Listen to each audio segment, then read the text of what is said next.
Hey there, cats and kitties. I am the Blues Man, Johnny Blues, and with this video, I'll be discussing my thoughts on Season 2, Episode 2 of DanMachi. And this episode was pretty spectacular in that it immediately answered my one overhanging remaining question after Episode 1 of the season, which was this war game potentially going to be the season-long arc? And it does seem like that's going to be the case with where we leave things, by the end of this episode, with Bell having to once again train and become stronger. It's funny, calling back on the first season, the heights to which he had risen and everything like that. And here he is, kind of sort of back at square one, in some manner of speaking, because now he's not going up against monsters, like strictly monsters. He's going up against monster human beings, and elves and things like that, all the other different humanoid species that make up, for all intents and purposes, Apollo Familia. They are on the attack in this episode. I mean, as soon as, Bell and Hestia wake up, it's like nuclear sunrise, all the whole Apollo Familia are gunning for them. But it's not just Apollo Familia, which was really shocking and surprising to me. Even Soma Familia, their chief representative, Xanis Sama, comes pointedly after Lilaruka. And it seems like, Lily is brainwashed. She basically leaves Welf high and dry as they're trying to fend off the oncoming attack, the repetitive attack from Apollo Familia. You have Soma Familia coming in there and stealing Lilaruka right out from under them. And it's insane how, she's supposed to be helping Welf, healing him, backing him up and everything like that. All the while they're buying time so Bell and Hestia can make it to the guild and whatever. They're on the run and having their asses handed to them, Bell more so than Hestia, because he's protective of her and everything like that. And it was mind-blowing to see this chase ensuing, and how just, thoroughly out of the gate with the explosions and the magic and the electricity Apollo Familia was.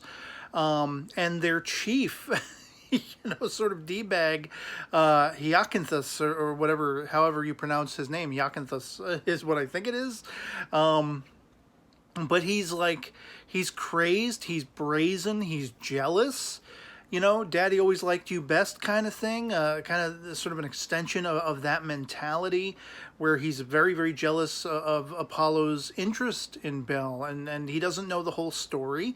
We, the viewer, who've been following since season 1, know there's something deeper down that rabbit hole surrounding the history of Bell, his biological family, and his history along those lines, which is still somewhat of an enigma. We have hints and whispers that carry over from season 1 as to what that potentially amounts to, and there are a lot of speculations that have been ongoing since season 1. I remember that was a hot topic of discussion during my episodic coverage of season 1 back in the day.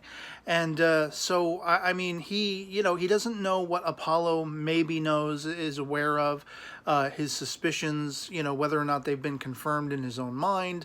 And that plays back on Freya Familia, and Freya's own interest in messing about with Bell and Hestia all through the first season, sending monsters after them and such like that, to see if in fact Bell was this child of this, interesting history that everyone surmises about him and he has no idea of. And it's still, a question overhanging as far as how much Hestia knows. It seems like she knows quite a bit. But Bell, in her estimation, must not be ready yet, to be given the insights into his own history, into his own family lineage. But I find it, incredibly interesting that from right out of the gate, as I say, Apollo Familia is gunning for them. The chase that ensues, Lilaruka being taken out from under them, and that whole sort of, I guess you could say, posturing from of course Eyes, the restrictions of her own Familia in that regard, where she can't sort of help Bell, knowingly out in public, out in the sight of the other Familias and such like that, because of what disastrous effects that would have on her own Familia. But I love the fact that they still find a way to get in communication with Bell when he goes, to their Familia stronghold and he's turned away and stuff like that. But then, the whisper is put into his ear, go over here and And there they are. There's Eyes, and she's making the promise that she's going to train him that much more, continue the training for all intents and purposes that we saw, being depicted in the first season, as well as Sword Oratoria, the spinoff, which, focused that much more on Eyes during her whole, sort of events that surrounded her life while season 1 was ongoing and such like that. The second biggest thing, the other leg that drops in this episode that just astounded me was the fact that Hestia bold-facedly makes a love confession to Belle, and she's bold-facedly asking him pointedly, how do you feel about me? I really, really like you. I mean, she's just shy of saying, I love you, and I want to spend the rest of my life with you. And Belle, with everything that's going on, he's not quite necessarily comprehending where she's coming from. How do you feel about me? I respect you. Yeah, that's not what I'm talking about. She explodes.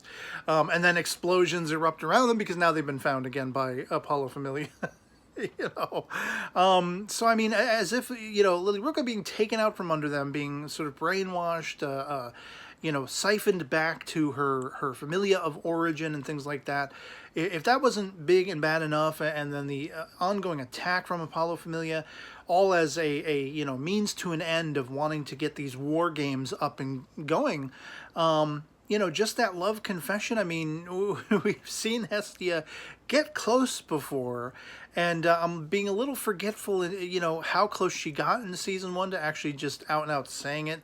I don't think she's ever gotten that close to how she did in this episode, where she just bold-facedly tells him straight out, I like you a lot. Do you like me?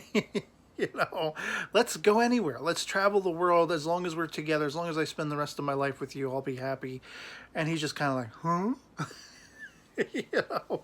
huh? So yeah, I mean, I loved it. I loved the whole episode. I loved all the twists and turns and surprises, especially all the friends from on high who came to help Belle, came to his benefit, trying to stave off Apollo Familia long enough for Hestia and Belle to get to, of course, the guild, which they never got to. They change course and they go straight to Apollo Familia's stronghold, and there everyone is waiting. It's like split second. Apollo called off all the dogs. They're all there waiting. They've been chasing Belle the whole episode, but then somehow in the blink of an eye, they all get there before him, and they're all lined up, out in the courtyard, and of course there's this grand ado that Hestia makes of it, where she takes the glove and she smacks it in Apollo's face. And she's like, all right, this is the formal declaration. You made the suggestion. I'm answering it.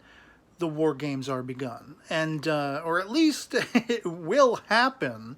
And that's why I say this answered my overhanging question from the first episode, in this episode, which was, is this going to be a season-long arc kind of thing? I guess so, because, Belle's now going to be training with Eyes once again under, cover, behind the scenes, trying to keep that on the down low. But he is going to be training for all intents and purposes, because he's going to be going up against Apollo Familia in this war game. And probably against the Hyacinthos guy, their resident D-bag, asshole, who's sick and sadistic and obsessed and jealous and just, he literally almost killed Belle in this episode. Hestia was just all a shudder, all, crying and screaming at all of the blood that, Hyacinthos basically erupted from Belle's body in this attack. And that's why there's that added aspect of how interesting this is going to be, because those heights, as I say, that Belle rose to in the first season, it's an answer to that now he's going to have to go up against monsters who are actually, they have forethought, they have strategy, they are perhaps stronger than him because of there being different species, and who knows if there's going to be any cheating involved on Apollo's behalf. And whatever like that, as we saw with Freya in season 1. So, it's highly, highly interesting to me, and I thoroughly enjoyed the episode. I enjoyed everything that it set up for the rest of this season. And again, as I said, carrying over from my episode 1 discussion video of season 2, I am just stoked that DanMachi is back. I love Belle, I love Hestia, I love Eyes, Welf, Lily, all these characters, and even the villains. They're villains you love to hate, because they get so resounding as far as, you're just rooting for Bell that much more hardcore because you want to see him beat them and best them and hand them their asses. And I hope that is going to be the end game. I hope when finally confronted with probably Hyacinthos, Bell is going to be able to hand him his ass, his smarmy ass, And I hope they get Lily back. I don't know what's going on there. I'm sure there's going to be some added depth to her character and story. We saw how put upon she was in season 1, and Belle was the first cat who comes along and actually respected her and had compassion toward her and showed her a new way of living. That was prosperous. So it's insane. She had to have been brainwashed to have just so willingly gone back to Soma when Xanis shows up, comes a calling, and to abandon wealth like that and everything. It's mind-boggling.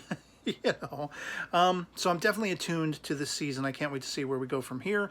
And before I draw this video to a close, I just want to say in the last couple of days, a tragedy has befallen the anime studio Kyoto Animation, or KyoAni, as it's more well known. Some of their series are much beloved on my part, Hibike Euphonium, Sorune, and things like that. And a lot of people, their lives were lost because of some sick, twisted, sadistic individuals, pent-up rage.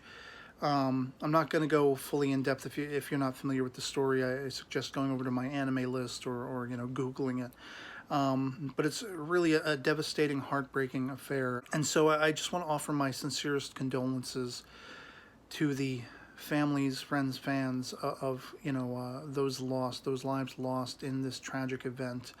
And I thought we would just have a moment of silence before I finish out this video.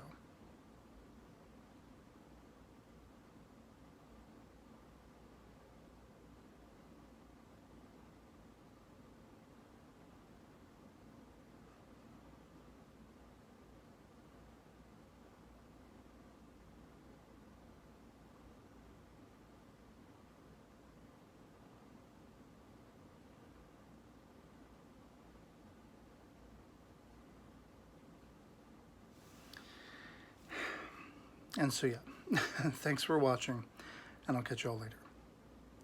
Peace.